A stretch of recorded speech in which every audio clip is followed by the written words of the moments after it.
We will implode more patriotic news. Thank you. Obama emerges from hiding acting like he's president now, makes nasty announcement about Trump. As always, former President Barack Hussein Obama has taken it upon himself to be the jackass that he's been since day one. Friday, an Obama spokesperson Kevin Lewis, why does this charlatan still need a spokesman? Who is a former Justice Department official, released a statement responding to the failed GOP Obamacare repeal efforts. The Republican effort to repeal the Affordable Care Act failed last night in the early hours of the morning. Last night's vote served as the final kill shot to the 7-year Republican-led effort to repeal Obamacare. The Affordable Care Act has always been about something bigger than politics. It's about the character of our country. It's about the 20 million Americans and counting who've gained the security and peace of mind of health insurance, and the tens of millions more who benefited from upgrades like free preventative care, such as mammograms and vaccines, and improvements in the quality of care in hospitals that have averted more than 100,000 deaths so far. It's about the dreams protected, and the untold misery and ruin prevented. Today, it remains that way because of everyone who mobilized, organized, and made their voices heard. The Affordable Care Act has made America stronger and healthier, but there will always be more work to do. President Obama has always said we should build on this law, just as members of both parties worked together to improve Social Security, Medicare, and Medicaid over the years. President Obama still believes that it is possible for Congress to demonstrate the necessary bipartisanship and political courage to keep delivering on the promise of quality, affordable health insurance for every American. Since this two-bit charlatan just can't seem to keep his dog-eating mouth shut, I think it's about time we talked about the lies he told about Obamacare and wiped that old smirk off his face. 1. If you like your healthcare plan, you will be able to keep your healthcare plan. Millions of Americans had their health plans canceled, some even more than once. And the Obama administration knew this would happen but lied to all of us about it. I am one of those Americans. 2. If you like your doctor, you will be able to keep your doctor. Obamacare instead narrowed provider networks. Millions of Americans were unable to keep their own doctor. Myself included. 3. We're going to lower your premiums by up to $2,500 per family per year.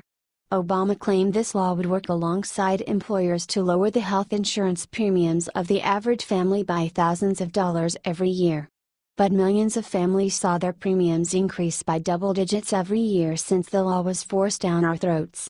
My own insurance went up $850 per month. 4. No family making less than $250,000 a year will see their taxes increase. Obamacare adds 18 new or increased taxes, many of which hit the middle class. Myself included. 5. I will not sign a plan that adds one dime to our deficits, now or in the future. Obamacare adds over $6 trillion to the deficit long term. And Obama knew this for a fact since day one. 6. I will sign a universal healthcare bill into law that covers every American. Obamacare will leave over 30 million without health insurance. Myself included. All it did was ensure those under the poverty level, which already had Medicaid, and uninsured those in the middle class who are a threat to the Democrat Party. And who can ever forget the architect of Obamacare and his famous quote, "You can't do it political, you just literally cannot do it." Transparent financing and also transparent spending. I mean, this bill was written in a tortured way to make sure CBO did not score the mandate as taxes. If CBO scored the mandate as taxes, the bill dies. Okay? So it's written to do that, Gruber said. In terms of risk-rated subsidies, if you had a law which said that healthy people are going to pay in, you made explicit healthy people pay in and sick people get money, it would not have passed. Lack of transparency is a huge political advantage. And basically, call it the stupidity of the American voter or whatever, but basically that was really critical to get for the thing to pass. Look, I wish Mark was right that we could make it all transparent, but I'd rather have this law than not. Jonathan Gruber, America, it's time we face it. The naiveness of the people on the right who believe the GOP and their 7-year live repealing and replacing Obamacare. coupled with the wanting to believe in the first American president of the people on the left, has brought us to today. Obamacare will fail, that's a fact, and instead of going back to what we had before, both parties will drive us to a single-payer system. Please share if you want to see Obamacare repealed.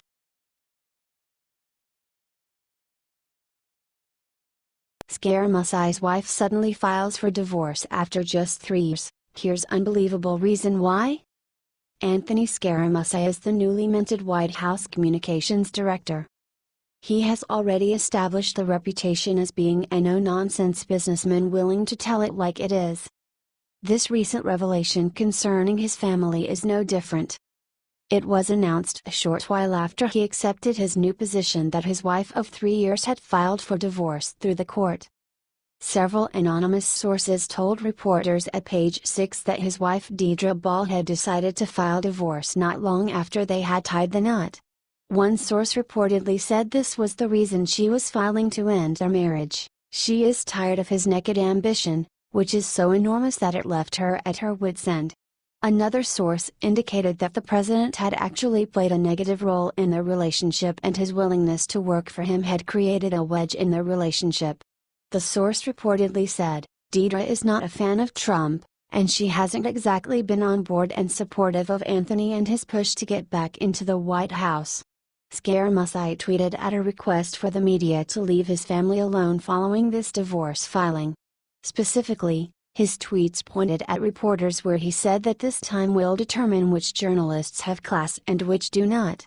His family includes his wife as well, 3 children from previous relationships. Those include 21-year-old Amelia, 18-year-old Anthony Jr., and 24-year-old Alexander. The Daily Mail reported the following about Scaramucci and his wife. The wife of Anthony Scaramucci has filed for divorce.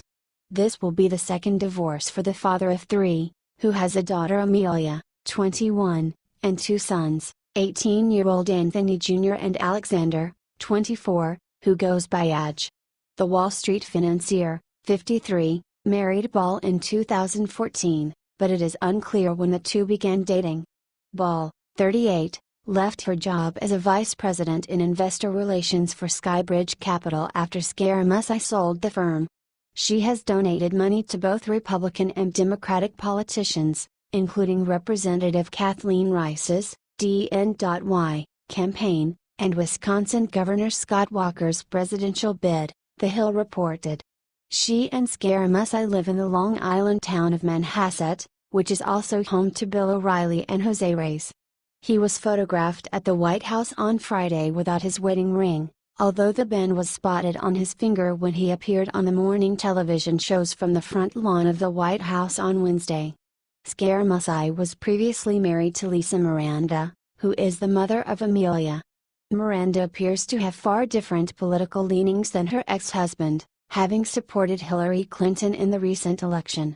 She also proved to be very calm and collected in the wake of President Trump's surprise election win, writing on Facebook, "Congratulations to those who chose to support Donald Trump. I sincerely hope that he proves to be all you hoped for."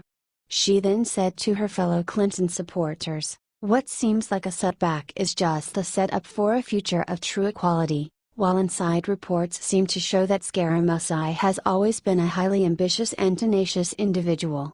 Which would make it appear that perhaps his wife felt that she could change him but failed to do so, and when she couldn't she ended the relationship.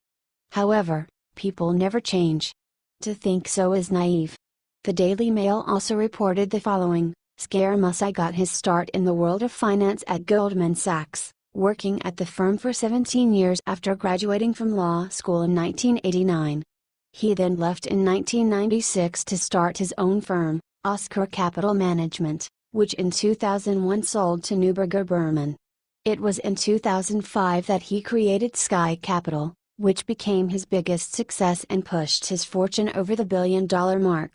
One of the myth-like stories told about Scaramucci is the one about how he was hired, fired and then rehired by Goldman in the span of just 1 year. That polarizing characteristics that could make such a situation seem plausible were certainly on display this week, when Scaramucci delivered a foul-mouthed tirade of an interview to a reporter from the New Yorker after failing to state at any point that what he was saying was off the record. While Scaramucci chalked up his comments in the interview as colorful language, he canceled his appearances on a number of panels at Politicon this weekend. In the end, President Trump elected to part with Scaramucci's nemesis, the former chief of staff Reince Priebus, rather than his new right-hand man. He has also hosted the Fox Business Network's Wall Street Week in 2015 after he pitched the idea of a revival to Roger Ailes. Regardless of political affiliation, Scaramucci's family should be off limits. He was certainly right about one thing. For reporters to write about his personal tragedy is nothing more or less than class.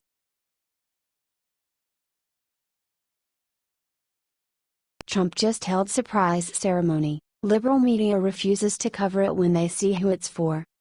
Although the mainstream media was 100% silent.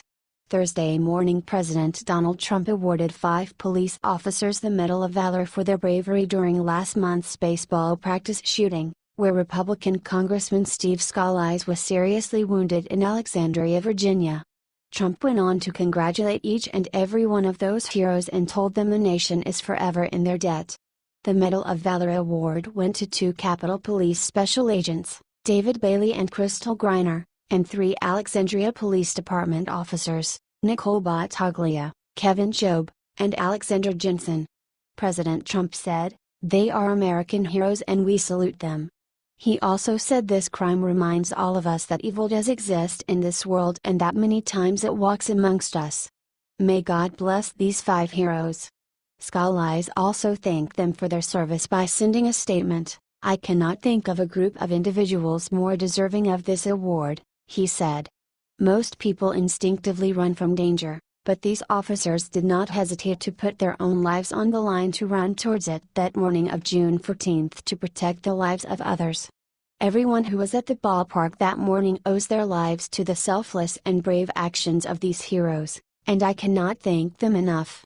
51-year-old Scalise was shot in the hip, and although he has had a tough road with infections and such, he is expected to make a full recovery. The shooter was Bernie Bro James Hodgkinson, 66, from Belleville, Illinois. Luckily he was shot dead by police after opening fire in Alexandria, Virginia during what was a practice session for the annual Republican versus Democrat charity baseball game. Hodgkinson maintained a social media presence that was heavily pro-Bernie Sanders and insanely anti-Republican. Here's a timeline of the events leading up to and following the shooting. 6:30 a.m., the Republican baseball team held practice at Eugene Simpson Stadium Park in Alexandria, said Williams in a statement. Shortly after 7 a.m., a man walked up to Reps. Ron DeSantis, R. Florida, and Jeff Duncan, RS.C., as they were getting into a car to leave the field and asked whether it was Republicans or Democrats out there, DeSantis told Fox News. The shooting occurred shortly afterward. It is not clear whether the man was the shooter or was connected to the shooter. 7:09 a.m., Alexandria police received a call reporting shots fired at the park, according to Alexandria Police Department Chief Michael Brown. During the shooting, Representative Mo Brooks, R. Alabama, told CNN after the shooting, "I was on deck about to hit batting practice on the third base side, and I hear bam. And I look around, and behind third base, in the third base dugout, which is a cinder block, I see a rifle, and I see a little bit of a body. At the same time, I hear Steve Scalise over near second base scream. He was shot. The shooter fired at least 50 rounds."